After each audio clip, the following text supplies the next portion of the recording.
Shri Matre Namaha. Today I am going to discuss about audit your mistake.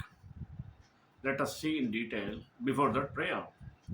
Krishnaya Vasudevaya Devaki Nandanaya Cha Nandagopa Kumaraya Govindaya Namo Namaha. What an internal IT audit is going by the formal definition of an internal audit.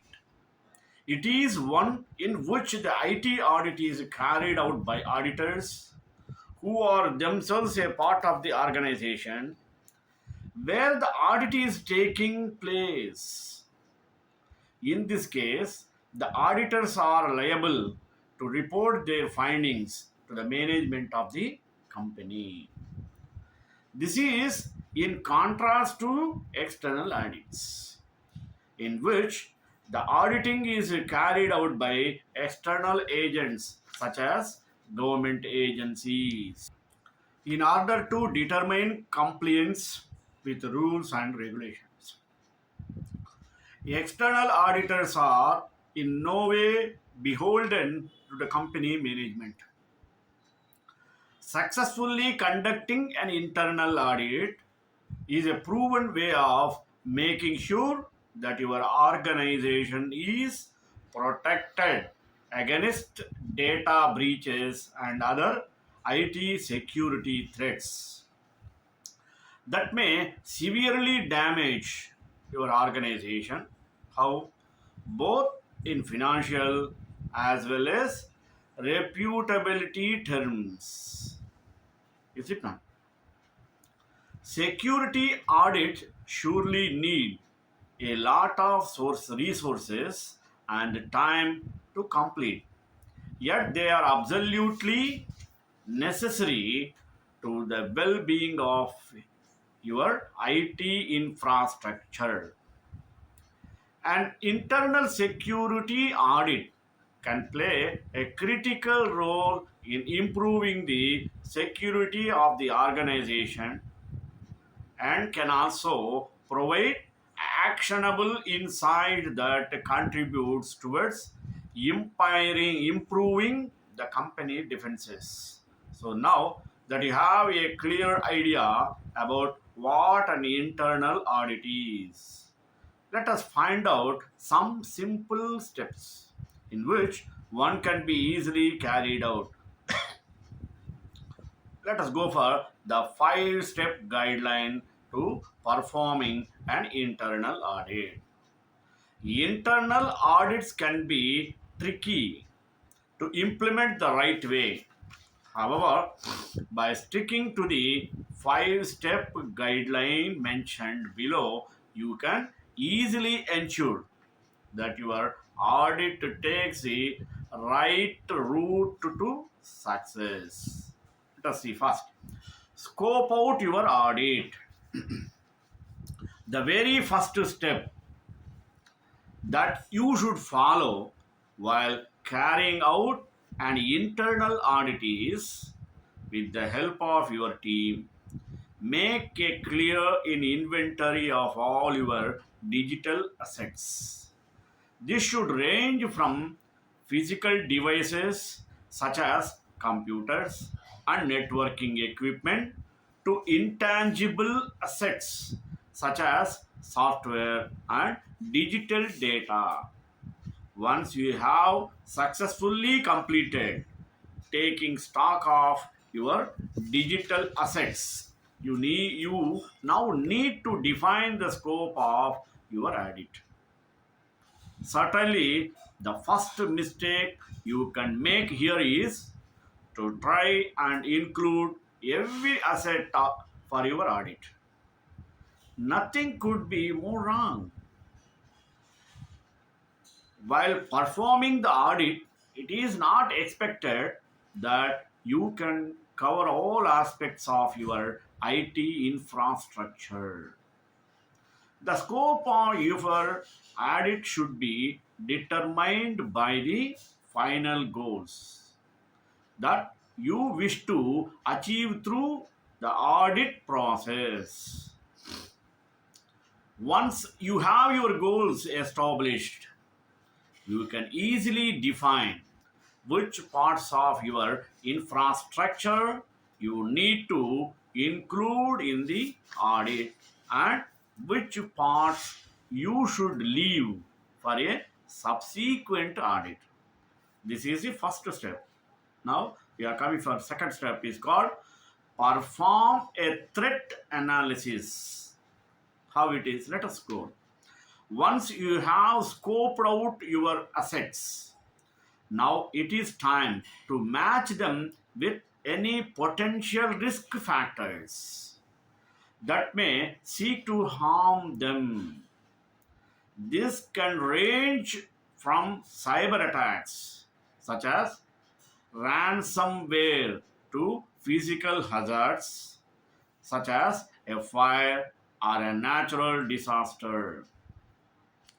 As long as the threat can cause damage to any part of your infrastructure, be sure to document it carefully. Now, third step, evaluate existing security measures. Let us go in detail. After successfully completing your relevant threat analysis, it is a time need to perform a thorough evaluation of your existing security practices and also the measures. Be advised, this is an area where you are essentially evaluating of your own performance. Therefore, biases are liable to creep in. It is essential that you do not allow this to happen. Block out any emotional attachment that you or your team members may have towards your existing security system. So, carefully remember, personal views and egoistic concerns have no place here. So, be critical, be logical, and above all, don't be afraid to question your own ideas. Now, next step, score your risks. How? Now that you are done evaluating the threats and security measures, it is time to assign a risk score to the threats that you enumerated in step 2. In this step, you need to compare the possibility of a particular threat to the actual damage that can result if the threat. After doing this successfully, now you can arrange the threats, decreasing order of risk score. This will enable you to deal with the threats that carry a greater risk first, while leaving low risk ones for later handling. Next step, create a security system and implement them. This is one of the steps. The final step, this is called. It is actually very straightforward, though not as simple as it may seem. After you have arrived at your list of prioritized threats, then you need to devise security protocols and take steps that negate each of those risks. This can range from setting up security improvements to ensuring that employees follow security audit is not a one-off process and should be repeated periodically. For what? To ensure continued protection of your digital infrastructure. Further, your first security audit should be used as a standard against which you should measure the performance and results of your future IT audits. This will allow you to develop an interactive assessment process that can lead to continuing improvement of your security measures. By sticking to a fixed yet flexible audit regime, you can guarantee that your IT infrastructure is in a safe condition. Common internal IT audit mistakes and how to avoid them. The above process is one of the ways of ensuring that your internal audit is carried out without a hitch. Yet, the truth is, mistakes do happen, and even well intentional audits can quickly spiral into disaster. The following is a list of the most common mistakes that auditors may fall prey to during an internal IT audit. Also provided are some methods of avoiding and recovering from such mistakes in case they do start to creep into your audit process.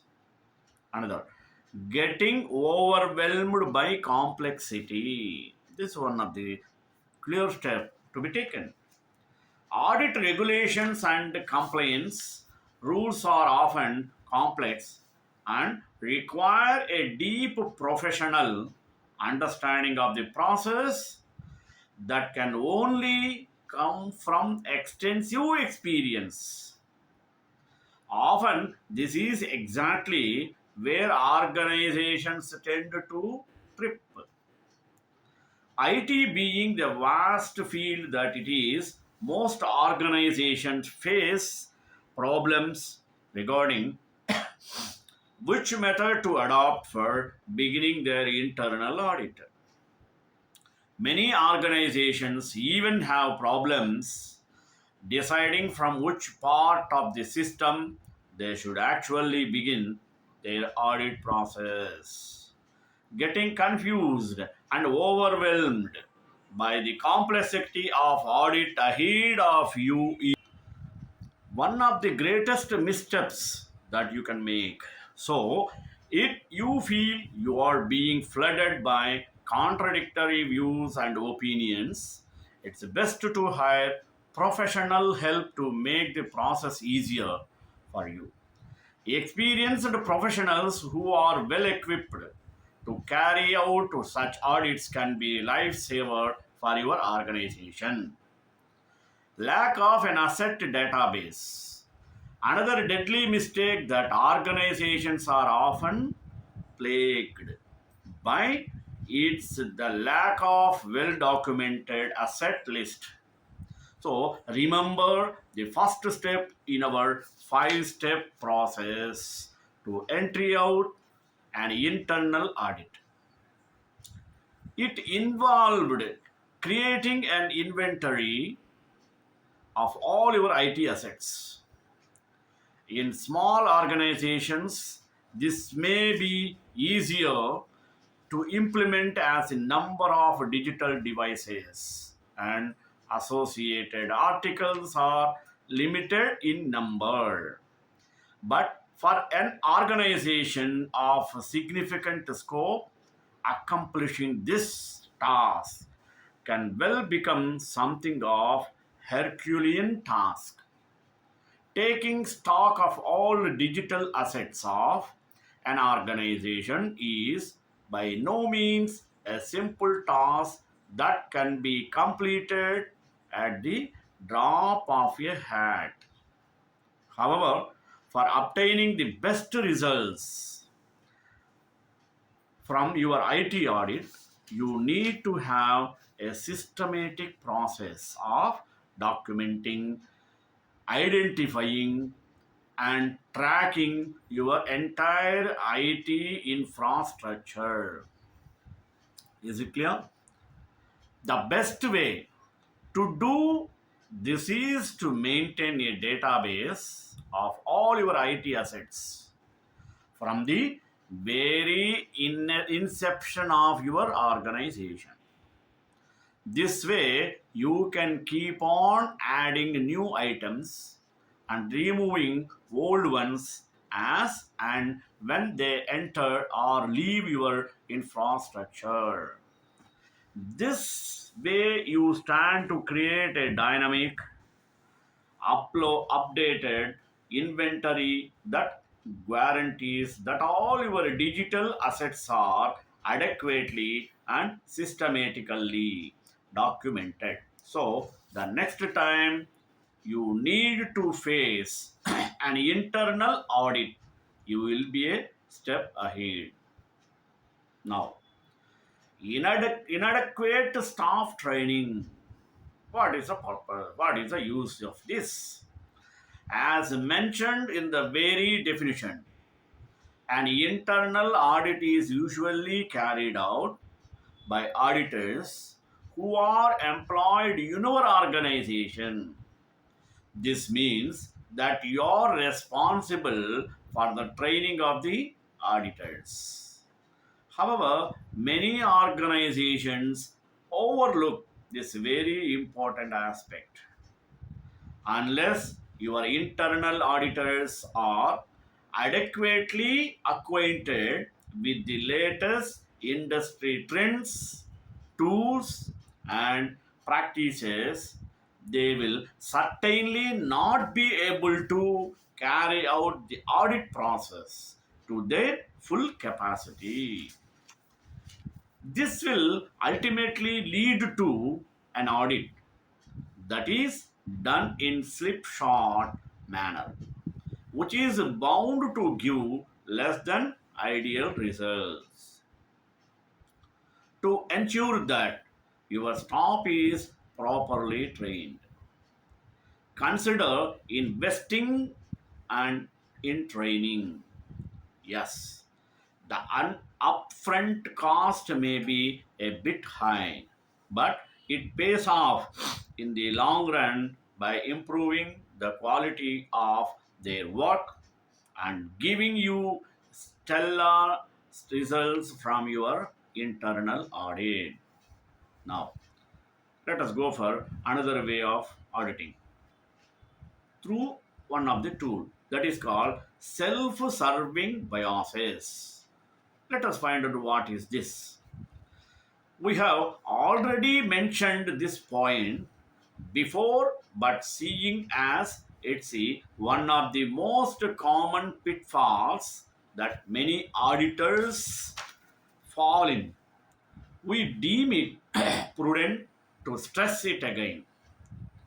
An internal audit is a dangerous job for the simple fact that you are auditing yourself. Is it?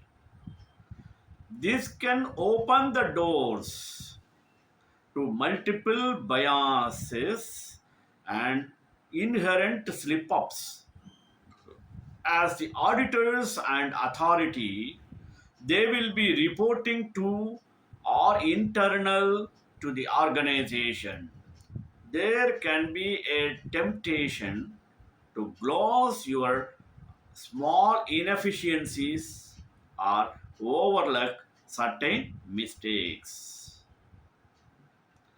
This can cost you dearly in terms of data breaches and associated security lapses.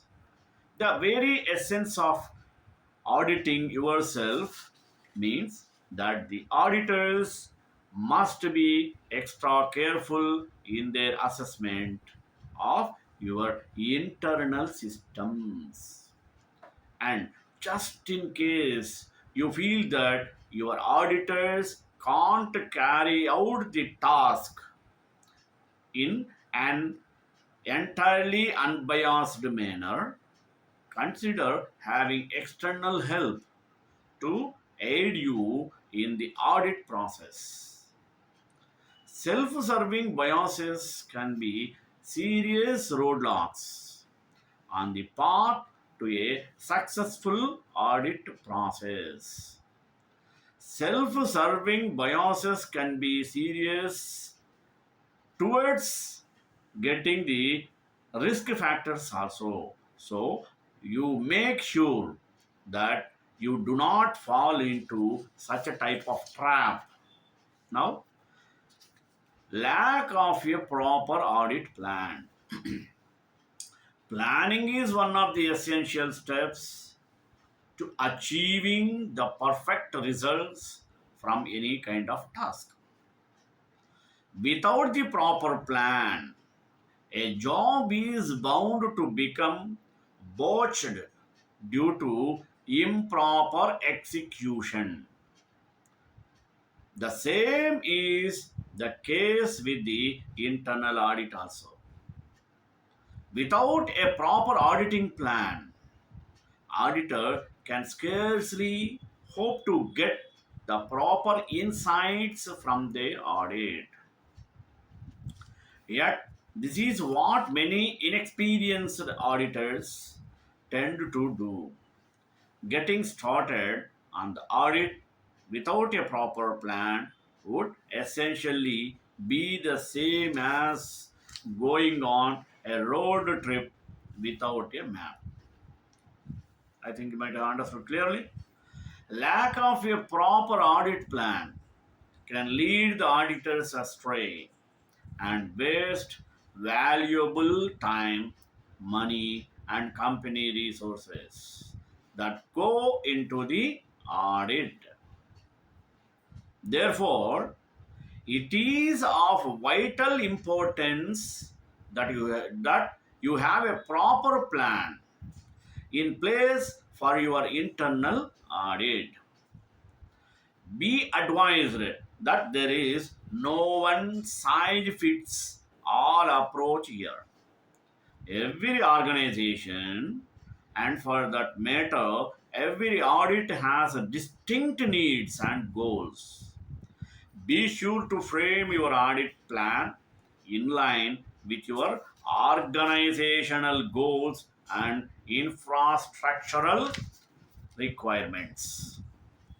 For a starting point, you can always use our 5-step audit plan as a framework on which you can build your own audit surgery. So now we can utilize these 5 steps to find out the internal audit mistakes so easily. There is no doubt in this regard. It is a kind of process. Now, manual process as opposed to automated solutions. Even in 2019, many organizations rely on manual tools such as spreadsheets and in person tracking to keep tabs on the auditing process. This can be a quick route to ruin. If you are not using automation tools to help your auditors, you are actually setting yourself up for a spectacular failure. To overcome these pitfalls or mistakes, consider investing in automation tools are also a great way to ensure that your auditing process is completed on time and within the assigned budget. Another, losing track of the big picture. How? During an audit, the auditors have to deal with a considerable amount of numerical information such as network statistics, risk sources, and numerous other data items. Often, in the middle of such convoluted numbers, it is easy to lose track of the final objective. Ensuing the safety and security of the organizational assets from threats. Auditors must take an extra care for what purpose? To ensure that every step they take is geared towards the realization of the company goals regarding IT and information security. Keeping this in mind, every step of the way can guide auditors to drive the internal audit process in the right direction. Improper documentation. A common mistake that plagues many internal audits is the lack of proper documentation. In many instances, the reports of previous audits, along with asset documents and associated papers, are not provided to the auditors. This can severely curtail the effectiveness of the auditors. Another documentation mistake that can occur is failure to record the findings of the audit in a consistent manner. Unless relevant reports are generated at every stage of the audit, the method becomes self defeating. Hence, it is of utmost importance that proper attention is paid to documentation. Preparing reports in a routine and disengaged manner. It is no doubt that an internal audit is at its a routine process of carrying out the audit, and what is more, there is even a routine format for the creation of the final audit report. All this is done to maintain standardization and is undoubtedly a desirable quality of any audit. Often the auditors make the mistake of confusing routine with run of the mill. By allowing a sense of monotony to creep into their reporting, they convert the very essence of the support report into a set of routine observations that often fail to capture the true purpose behind the audit process. This should be avoided at all costs. Allowing the report to become a set of disengaged statements defeats the very objective of the audit, which is capture the dynamic nature of the security landscape of the organization's IT assets. Auditors should take extra care to ensure that they do not fall into this very common trap. Reporting should be done in a routine format, not in a routine tone, creating a massive report. How? Just as damaging as a routine report, overly complicated and detailed reports can lead to confusion among executives. No one nowadays has a time to go through massive documents that entail hours of intense concentration. Instead, consider creating concise and to the point reports using automated tools. The best method is to prepare customized dashboards that detail all relevant points in an easy to discuss format. Failure to act. Even if all goes well with the audit process, chances remain that you will find some issues during your auditing that need to be addressed. These can range from potential security loopholes to serious vulnerabilities that must be immediately plugged. One of the greatest mistake you can make an internal audit is failing to act upon the findings of your audit process. Your auditors will surely follow up with you regarding their findings and would expect you to take action in order to address the issues that have been discovered. In this case, you are faced with security issues in the course of your audit. Neglecting to maintain continuous communication. Your internal audit team is a part of your organization. However, often they are seen as special operatory who only need to come in during the audit process, relay their findings to the reporting authority, and then fade into the background. This is not the ideal way to deal with your auditors. Being a part of the organization, you should ensure that your auditor team is involved in regular communication with the rest of your staff, especially your IT and infra departments. Lack of proper communication with auditors can result in information gaps that may severely affect the final outcome of the audit. To ensure that your audit team is on the same page as the rest of your stakeholders, include them in major decision making processes. Srikanta Kalyan and Dena Dedana Viveka Nivasa Rivasa Amanda Mangala Murmudaja Purvi Sarvai Churve Rachari Mangalam.